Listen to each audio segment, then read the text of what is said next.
இது பழைய ட்ரெஸ் எல்லாம் உள்ளே அள்ளி போட்டு வச்சுருக்கேன். சேலை, பழைய ட்ரெஸ்ஸு இதெல்லாம் மெத்த மாதிரி ரெடி பண்ணியாச்சு அவங்களுக்கு. ராமாக்குட்டி, அந்த மொன்னி பசங்க, சீதாம்மா எல்லோரும் உள்ளே படுத்துட்டாங்க. இது நல்லாயிருக்கும். நம்மளுக்கே இது சூப்பராக இருக்கும். இந்த மாதிரி சேலையில் தூங்குறதுனா எனக்குமே ரொம்ப பிடிக்கும். இந்த மாதிரி நல்லாயிருக்கும். இதெல்லாம் அதை செட் பண்ணி வச்சோன்னே பாருங்கள் எப்படி சுகமாக படுத்துருக்கா நவுக. சேட்டை வாழைத்தனம் பண்ணிட்டு கிடக்குதுங்க. சீதா குட்டியே, சீதா குட்டியே, சீதா குட்டியே, சீதா பொண்ணு, விளையாடுங்க விளையாடுங்க. அவ்வளோதான் படுத்துட்டாங்க.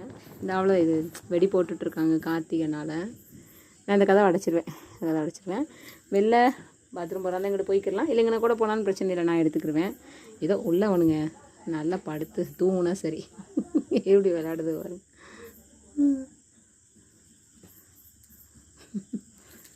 சரியான வாள், இதுகெல்லாம் வாள். இங்கே இதுங்க ரெண்டும் இவங்களும் இப்போ படுத்துருவாங்க. இப்போ இதுக்குள்ளேயே வந்து பாமா படுத்துரும்.